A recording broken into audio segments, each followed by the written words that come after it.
Hello everyone and good evening to all of you. सभी लोगों को नमस्ते। पिछले लेक्चर्स में हम लोग अरिथमेटिक प्रोग्रेशन के क्वेश्चंस वगैरह कर रहे थे। कुछ क्वेश्चंस आज फर्स्ट पार्ट में कर लेते हैं, सेकंड पार्ट में अपन जीपी को स्टार्ट करेंगे, ठीक है। कुछ अच्छे क्वेश्चंस, कुछ और थोड़े से कॉन्सेप्ट मैं बताना पसंद करूंगा अभी थोड़ा सा। एक थोड़ा कॉन्सेप्ट ये भी होता है कि सम ऑफ द टर्म्स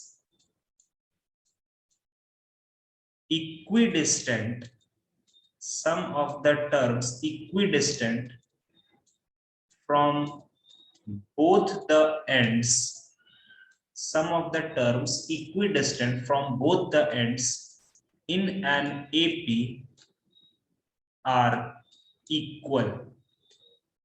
इस पर कभी कभी अचानक से सवाल बन जाता है। क्या बोल रहा है कि एक एपी में अगर बहुत सारे टर्म्स है तो दोनों तरफ से पहला टर्म जो होगा उसका सम इज इक्वल टू दोनों तरफ से दूसरा जो टर्म होगा उनका सम। ऐसे करके मैं लिख के दिखाता हूं। जैसे मान लो A1 A2 A3 A4 ऐसे करते करते यहां पर AN-2 AN-1 और AN, ये पूरा एक AP का टर्म है। मान लेते हैं कि this all consist of AP। अब अगर ये AP का टर्म है तो अकॉर्डिंग टू दिस प्रॉपर्टी, ये AP का प्रॉपर्टी होता है, तो अकॉर्डिंग टू दिस प्रॉपर्टी ये क्या कहना चाह रहा है ना कि इधर का जो पहला टर्म है और इधर का जो पहला टर्म है, मतलब ये दोनों टर्म का जो एडिशन होगा A1 प्लस AN, वो किसके बराबर होगा? वो बराबर होगा A2 प्लस AN-1। उसके बाद वो और किसके बराबर होगा? A3 प्लस AN-2, और ऐसे करके ये चलता चला जाएगा, ठीक है। तो इसी को मैंने स्टेटमेंट में लिखा है कि sum of the terms equidistant from both the ends are equal. दोनों तरफ से इक्वल डिस्टेंस पर जो टर्म्स तुम्हें मिलेंगे उनका जो सम होगा वो हमेशा इक्वल होता चला जाएगा। Got it everybody? आई बात समझ में? Yes sir. ठीक है। अब इसको मैं जनरलाइज्ड वे में थोड़ा सा एक काम करके दिखाता हूँ। क्या फिर से? Sir, can you please repeat this once again? अच्छा, रनंजय तुम्हारा नेटवर्क तो बड़ा खराब है यार उधर, वो तो आवाज से ही पता चल रहा है यार। अच्छा चलो, मैं ना इस चीज को रिपीट करता हूं, बट एक सर्टेन कुछ और एग्जांपल्स लेकर के मैं दिखाता हूं। जैसे मान लो मैंने बोला कि हम एक केस लेते हैं इवन नंबर ऑफ टर्म्स का। इवन नंबर ऑफ टर्म्स, मान लो हमारे एपी में जो नंबर ऑफ टर्म्स है वो इवन है। लेट सपोज करो, एक छोटा एग्जांपल मैं लेता हूं, A1 A2 A3 A4 A5 A6 A7 और A8। मान लो बस मैंने 8 टर्म का ही बात किया, बस ये 8 टर्म्स एपी में है, ठीक है। तो इस प्रॉपर्टी के अकॉर्डिंग हमें अगर लिखना होगा, चीजों को सजाना होगा, तो मैं कैसे सजाऊंगा कि सर इधर का पहला टर्म और इधर का पहला टर्म दोनों को जोड़ दीजिए, A1 प्लस A8। ये किसके बराबर होगा सर? ये बराबर होगा A2 प्लस A7। और किसके बराबर होगा? A3 plus A6। और किसके बराबर होगा? A4 plus A5। आई बात समझ में? अब आया समझ में अश्मिता और रनंजय? Yes, sir. ठीक है, ये बात है। तो सर अगर मान लीजिए कल को अगर ऐसा कुछ हो गया, ये उठ के बोला नहीं यार हमारा A1 A2 A3 ऐसे करते करते A50 है, 50 टर्म्स है, तब तुम कैसे लिखोगे? तो ठीक है सर, अपन थोड़ा तो इसमें काम कर सकते हैं, और वो काम ये है कि अपन यहां से लिख सकते हैं कि A1 प्लस A50 ये बराबर होगा, किसके बराबर होगा बताओ तो? A2 प्लस A49, है कि नहीं? सही बात बोलो। Yes, sir. या फिर A3 प्लस A48। तो ठीक है सर, ऐसे तो हम लिख देंगे, नो डाउट। लेकिन अगर आपने अचानक से कोई टर्म का पेयरिंग पूछ दिया, मान लो बच्चा लोग मैंने पूछ दिया A14 का पेयरिंग क्या बनेगा, तो तुम कैसे फिर इसको काम करोगे? तो इसके लिए एक चीज सीखो, वापस से पहला एग्जांपल में आते हैं। एक चीज देखो जरा, ये जो नीचे में नंबर्स लिखे हुए हैं 1 और 8 दिख रहा है ना, ग्रीन पेन दिख रहा है ना? Yes, sir. हाँ, 1 और Yes, sir. हर एक पैटर्न में इसमें देखो जो नीचे में नंबर्स है वो टोटल मिलकर के कितने बना रहे हैं? 9। इसमें जो नंबर्स है वो कितने बना रहे हैं? 9। इसमें जो नंबर्स है वो कितने बना रहे हैं? 9। इसमें जो नंबर्स है वो कितना बना रहा है? 9। मतलब जितना टर्म है टोटल उससे एक ज्यादा बन रहा है ना? बन रहा है कि नहीं? है ना? और यहां पर भी अगर तुम लोग ध्यान से देखोगे तो ये भी कितना है? 51। ये भी कितना है? 51। ये भी कितना है? 51। तो बताओ 14 के साथ कितना पेयरिंग बैठेगा? तो सर Sir, A37. ए, हाँ बोलो बोलो बोलो, ए 37. 37। यस, माइनस कर देंगे ना सर, 51 के साथ माइनस कर देंगे। सही है। Yes, sir. सर ये वाला फिर से रिपीट कीजिए। यहां पर मैं ये बोल रहा हूं कि A1 का पेयरिंग A50 है, A2 का पेयरिंग A49 है, A3 का पेयरिंग A48 है। तो सर अगर आपने अचानक से पूछ लिया कि A14 का पेयरिंग क्या होगा, तब तो हम थोड़ा सोच में पड़ जाएंगे। नहीं, सोच में पड़ने की कोई जरूरत नहीं है। A1 का पेयरिंग 50 है, तुम दोनों जो भी नीचे में नंबर्स लिखे हैं ना उनका एडिशन करके देखो, 51 आ रहा है। उसके बाद फिर देखो वो भी 51 आ रहा है, उसके बाद फिर देखो वो भी 51 आ रहा है। तो डेफिनेटली 14 के साथ वही पेयरिंग होगा जो 51 से हम उसको घटा देंगे। तो A14 के साथ पेयरिंग बनेगा A37 का। तभी हमारा 14 प्लस 37 मिल करके 51 बनता है। समझ में आया सब लोगों को? एवरीबॉडी? Yes, sir. sir. अच्छा, अगर मान लो sir odd number of terms रहेगा, अगर मान लो ऑड नंबर ऑफ टर्म्स अगर रहता है तो हम क्या कर सकते हैं? लेट सपोज एक छोटा एग्जांपल लेते हैं, A1, A2, A3, A4, A5, A6 और A7। ठीक है, तो अगर इसमें मुझे बैठाना पड़ेगा इस प्रॉपर्टी के अकॉर्डिंग तो हम क्या लिखेंगे? A1 plus A7। ठीक है, एकदम सही। उसको लिखेंगे A2 प्लस A3, बहुत बढ़िया। उसको लिखेंगे A3 प्लस A5, ये भी अच्छी बात है। लेकिन सर आपने इसका पेयरिंग इससे बैठा दिया, इसका पेयरिंग इससे बैठा दिया और इसका पेयरिंग इससे बैठा दिया, ये A4 तो अकेला पड़ गया। अब जो रूल है उसको तो फॉलो करना पड़ेगा ना बच्चा लोग। रूल क्या है कि नीचे में जो नंबर्स है उन सबका एडिशन देखो, हर जगह पर मैंने कुछ गलत लिखा है क्या? A2 प्लस A6 होगा, सॉरी A2 प्लस A6 होगा। हाँ हाँ, तो नीचे में जो नंबर्स हैं उन सभी का एडिशन कितना हो रहा है? उनका एडिशन, Sir, 8.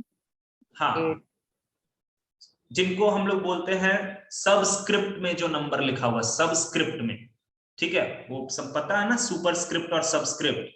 तो सबस्क्रिप्ट में जो नंबर्स लिखे हुए हैं नीचे के तरफ उनका एडिशन 8 है। तो सर अगर आप सिर्फ A4 लिखते हो तब तो ये रूल गड़बड़ा जाएगा। मतलब आपको अपने मन से यहाँ पर एक और A4 डालना पड़ेगा। और इससे मैं ये समझाना चाह रहा हूं कि ऑड नंबर ऑफ टर्म्स रहता है तो 2 टाइम्स मिडिल वाला टर्म आता है। समझ में आया? 2 टाइम्स मिडिल वाला टर्म आता है। Got it everybody? Yes, sir.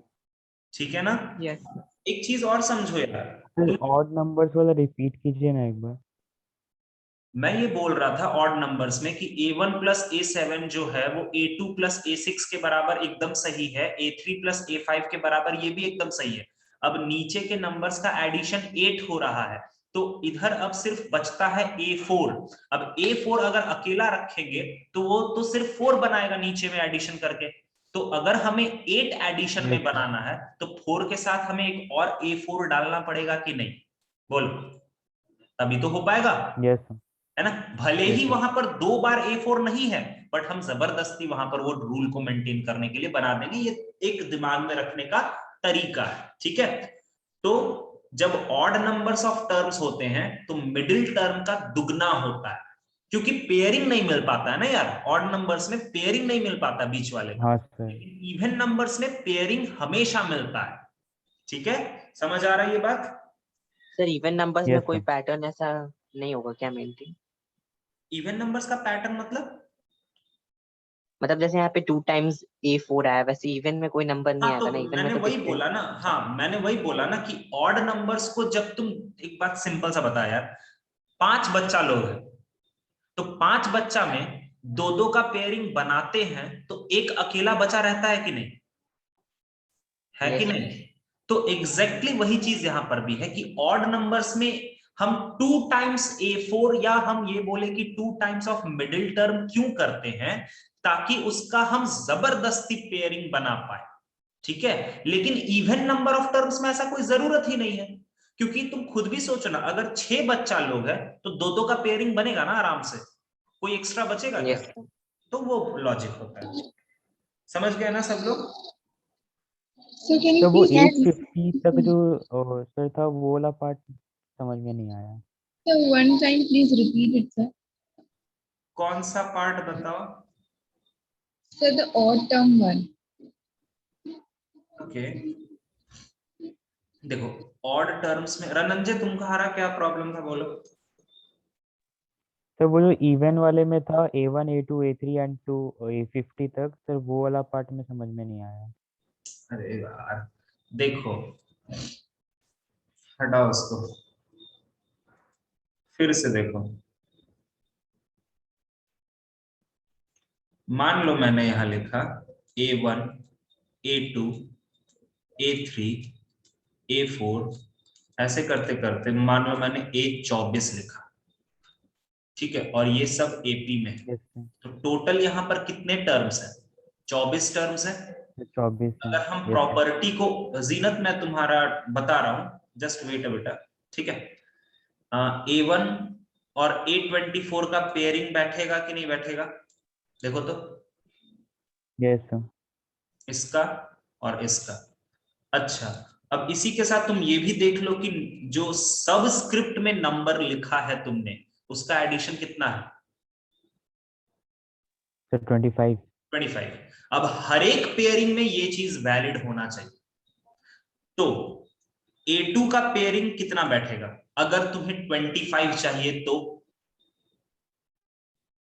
Sir 23 होना चाहिए। 23 का पेयरिंग। अच्छा, A3 का पेयरिंग कितना बैठेगा?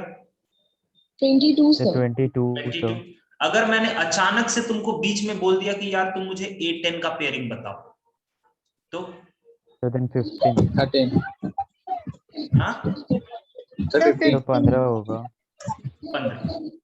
समझ में आया अब मैं क्या बताना चाह रहा था? Yes sir. यही यस चीज मैंने सर। ऊपर So how लिखी। we got 15, sir? क्या बेटा? So how we got 15, sir? A15. बोला तो कि ये जो सबस्क्रिप्ट है, इन दोनों का सम कितना हो रहा है? 25। इन दोनों का सम Okay. 25। इन दोनों का सम 25। तो 10 अगर हमने अकेला रखा है तो उसमें हम कितना ऐड करेंगे कि 25 आएगा? 15। Okay, sir. तो 15 यही होगा। तो मैं यस बता रहा सर। था, ठीक है। अब ऑड नंबर ऑफ टर्म्स में जो जीनत ने बोला, ऑड नंबर ऑफ टर्म्स में मैंने क्या बोला कि इसमें पेयरिंग मिलता नहीं है, ठीक है।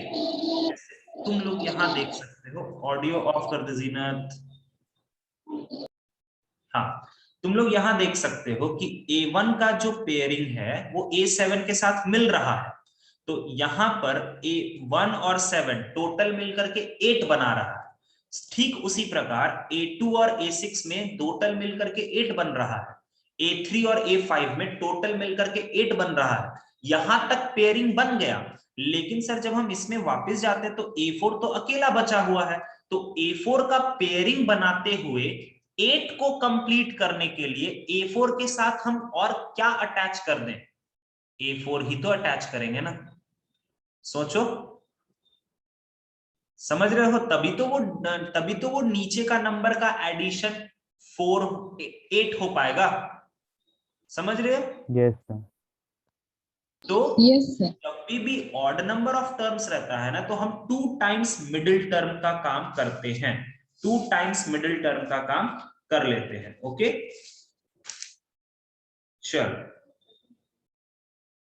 आगे बढ़ते हैं, कुछ क्वेश्चंस देख लेते हैं अब, और उसके बाद अपन नेक्स्ट। इसका क्वेश्चंस मिलता है तो बड़ा इंटरेस्टिंग रहता है। आ भी सकता है और अचानक से तुम्हें पहचानना पड़ेगा। जैसे मैं तुम्हें दिखाता हूँ एक क्वेश्चन, जैसे रुको मैं दिखाता हूँ। जैसे हाँ ये लो,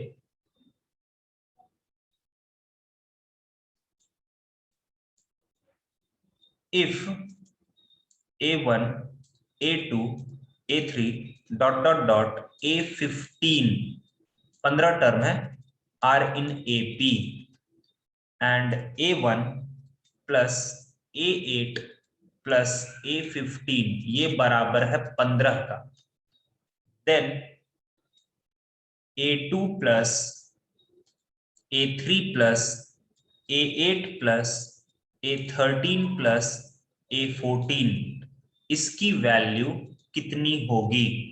मान लो बच्चा लोग ऑप्शन ए है 25, ऑप्शन बी है 35, ऑप्शन सी है 10 और ऑप्शन डी है 15। ठीक है, मान लो बच्चा लोग मैंने तुम्हें ये प्रॉपर्टी नहीं पढ़ाया, मान लो लेट सपोज करो कि मैंने अभी थोड़ी देर के लिए भूल जाओ कि शिवम सर ने ये प्रॉपर्टी पढ़ाया है। अगर मैंने ये प्रॉपर्टी नहीं पढ़ाया तब तुम इसको कैसे सॉल्व करोगे, जरा बस मुझे इतना बताओ। देयर इज अ सब्स्टिट्यूट, कैसे सॉल्व करोगे? Come on sir A1 plus A8 plus A15 को हम लोग फॉर्मूला वाइज एनालिसिस करके ठीक है, इक्वल जरा करो तो थोड़ा सा जल्दी से कर दो, जल्दी से थोड़ा हाथ चला दो तो थोड़ा सा, उसके बाद दिखाओ तो मतलब एक इक्वेशन वहां से जनरेट होगा। तुम बोल सही रहे हो, जरा वो इक्वेशन बताना जल्दी से।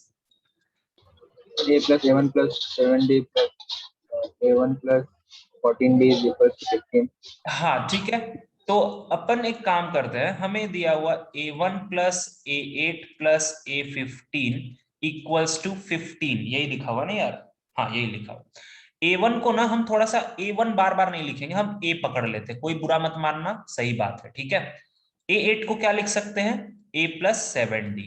A15 को क्या लिख सकते हैं? A plus 14D is equal to 15। 1 2 3, ये कितना हो गया?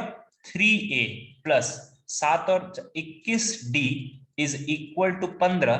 3 को कॉमन ले लोगे तो A plus 7D is equal to 15। तो यहां पर A प्लस 7D का वैल्यू कितना आ गया? 5 आया कि नहीं आया देखो तो, ठीक है। Yes sir. अब Yes. अगर A Yes, plus sir. 7D का वैल्यू 5 आया है तो हमें ये वाला चीज को फाइंड आउट करना है, तो जरा इसको भी लिखते हैं। A2 को क्या लिख सकते हैं बच्चा लोग? A plus D. A3 को A प्लस 2D। A8 को A प्लस 7D। अच्छा, A13 को A प्लस 12D और A14 को A प्लस 13D। अब यही तो वैल्यू फाइंड आउट करना, तो बताओ 1 2 3 4 5, ये हो गया 5A। अब चलो ऐड करते, 13 और 12 25, 25 और 7 32, 32 और 2 34 और 1 35, 35D। यहां से अगर तुम 5 को कॉमन लोगे तो देखो ना एक खूबसूरत चीज मिलेगा, A प्लस 7D। और A प्लस 7D का ऑलरेडी वैल्यू कितना लाया है तुमने? 5। तो ये हो गया 25 is the answer of this question. समझ में आया? आया क्या समझ में? ठीक है, अब देखो इसको Yes, अगर sir. अगर मैं इसको बोलूं कि तुम इसको सॉल्व कैसे करोगे विद द हेल्प ऑफ जो प्रॉपर्टी मैंने अभी पढ़ाया, तो देखो यहां तक तो एकदम सेम है, यहां तक एकदम सेम है। इस वाला चीज को तुम बता सकते हो ये एक्चुअली क्या लिखा हुआ? A प्लस 7D हमारा 5 के बराबर है, और A प्लस 7D बेसिकली होता क्या है? A Eighth term. Sir A Sir, A. मतलब 8th टर्म हमें मिल गया है।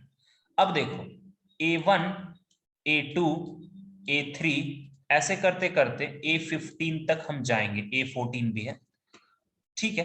तो हमें फाइंड आउट करना है A2 plus A8 plus sorry A2 plus A3 है, ये A3 है, A3 plus A8 plus A13 plus A14। तो सर इसमें ऊपर दिया हुआ प्रॉपर्टी कैसे यूज करेंगे आप? एकदम यूज कर लेंगे, देखो कैसे। एक बात बताना, ऊपर दिया हुआ प्रॉपर्टी के अकॉर्डिंग यहां पर तुम क्या क्या लिख सकते हो जरा बताओ तो। तुम लिख सकते हो A1 प्लस A15, है कि नहीं? बोलो। Yes, sir. अच्छा, Yes, sir. लिख सकते हो A2 प्लस A14, उसको लिख सकते हो A3 plus A13। Yes, sir. ठीक है। ऐसे करते करते मुझे बताओ अभी इसमें टोटल कितने टर्म्स हैं? 15 टर्म्स हैं। 15 तो ऑड नंबर होता है। अब जब भी ऑड टर्म्स होते हैं तो आपने सर अभी सिखाया कि मिडिल टर्म का दुगना होता है, मिडिल टर्म का। अब तुम मुझे ये बताओ कि अगर 15 लोग बैठे हुए हैं तो मिडिल पर कौन टर्म होगा? 8। टर्म होगा, एक ज्यादा डिवाइडेड बाई 2। ठीक है, तो हम इसको लिख सकते हैं 2 टाइम्स ऑफ A8। सही है क्या? Yes, sir. लिख सकते हैं ना? मतलब मेरा ये Yes, कहने का sir. मतलब है कि तुम A2 प्लस A14 को मिला दो, दिख रहा है यहाँ पर। A3 प्लस A13 को मिला दो, दिख रहा है यहाँ पर।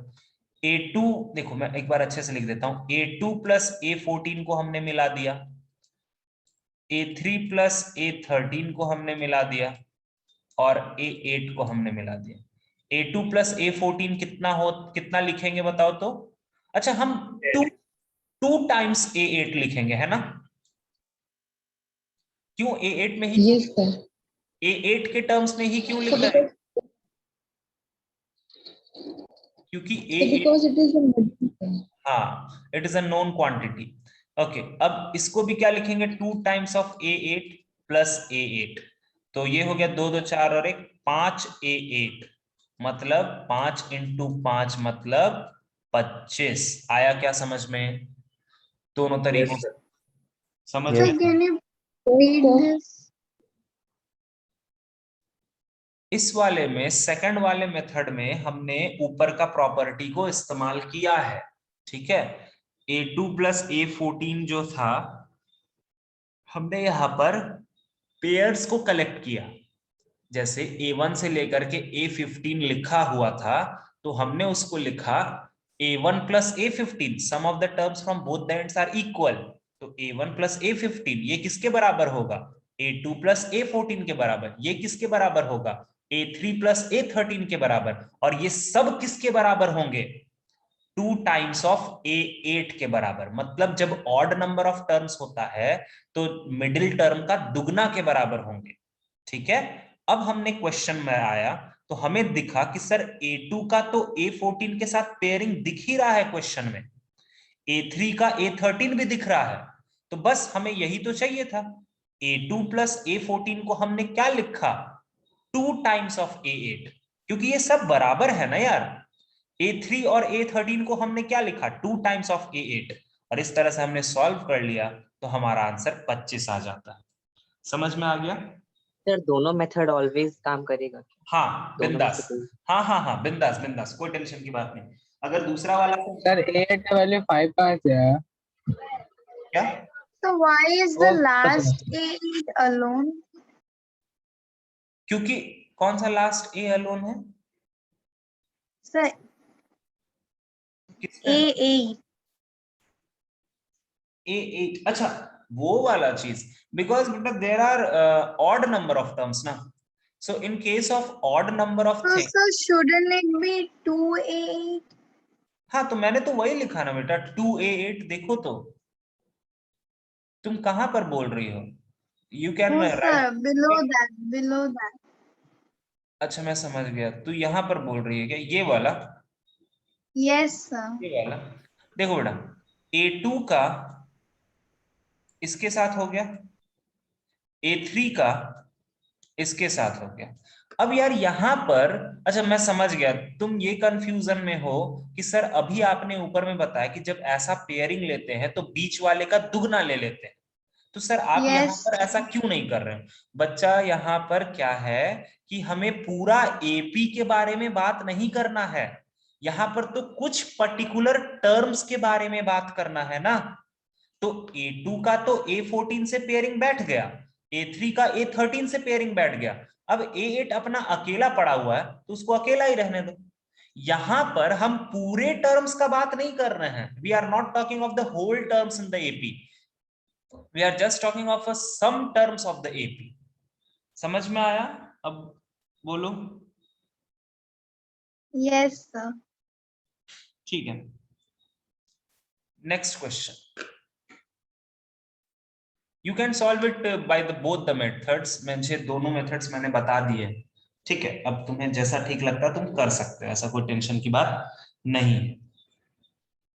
ओके, नेक्स्ट क्वेश्चन है,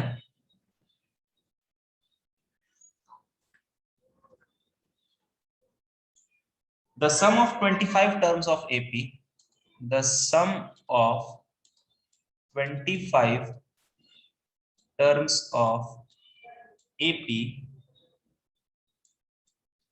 whose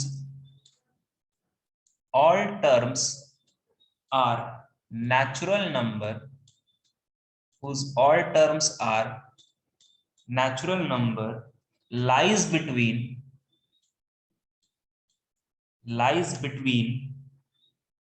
1900 and 2000।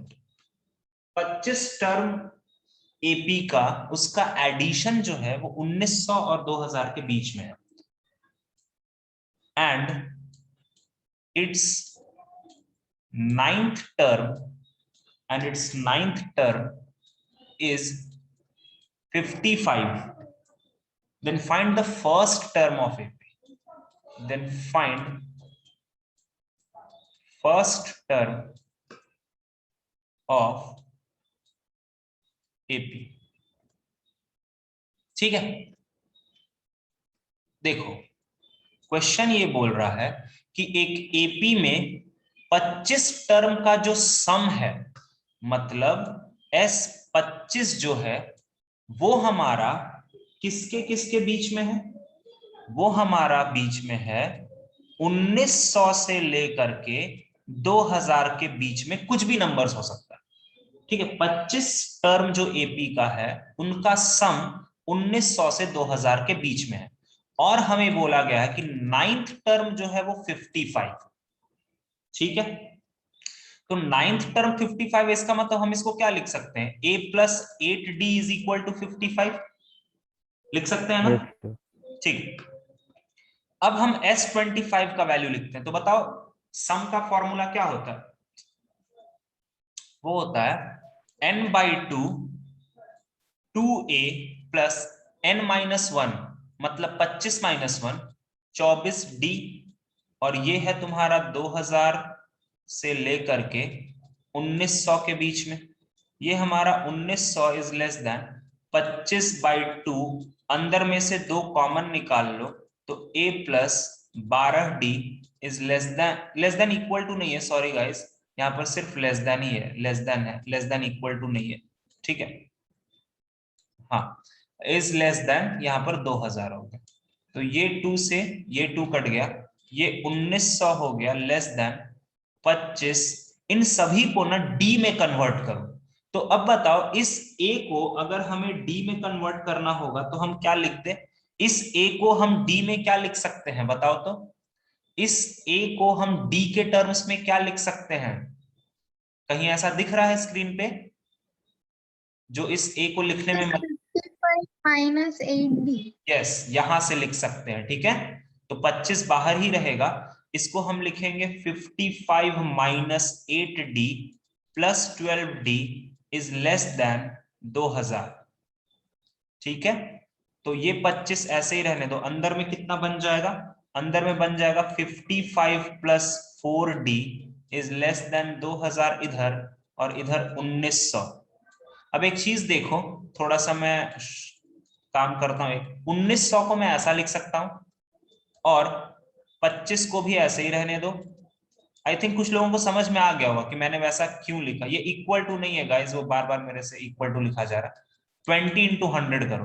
किसी को समझ में मैंने उसको 100 में तोड़ा क्यों है, किसी को समझ में आया क्यों तोड़ा, क्योंकि देखो ये जो 25 है ना, ये 25 इस 100 को भी काटेगा और इस 100 को भी काटेगा दोनों तरफ, या फिर तुम ये बोल सकते हो कि सर आप हर एक जगह से 100 डिवाइड मार दीजिए, ठीक है, या ये भी बोल सकते हो कि 100 को पूरे पूरे में डिवाइड कर दीजिए, ठीक है।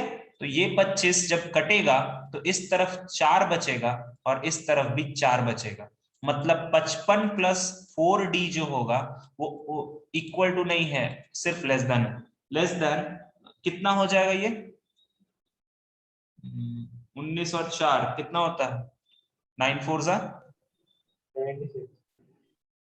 76 okay okay Can you please repeat the previous step?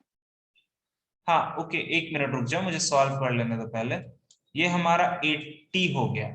अब देखो हमें d तक पहुंचना है, ठीक है ध्यान से देखना, हमें इस एक्सप्रेशन से d तक पहुंचना है। तो d तक पहुंचने के लिए ये जो 55 है ये यहां पर नहीं रहना चाहिए, है ना, यहां से ध्यान से समझना, 55 यहां पर नहीं रहना चाहिए। तो 55 अगर मुझे हटाना है यहां से तो मैं क्या कर दूं, -55 करूं क्या, है ना। Yes sir. अब -55 सिर्फ यहां करने से तो काम नहीं चलेगा ना, हमें -55 इधर भी करना पड़ेगा, बैलेंस जो नहीं होता है इक्वेशन में दोनों तरफ करना पड़ता है ना। तो इधर कितना आ जाएगा, कितना आ जाएगा 21, इधर 55 से तो 55 कट गया, ये 4d, और इधर कितना आ जाएगा 25, है ना। अब बताओ हमें सिर्फ d चाहिए, 4d नहीं चाहिए, तो बताओ सिर्फ d हमें कैसे मिलेगा।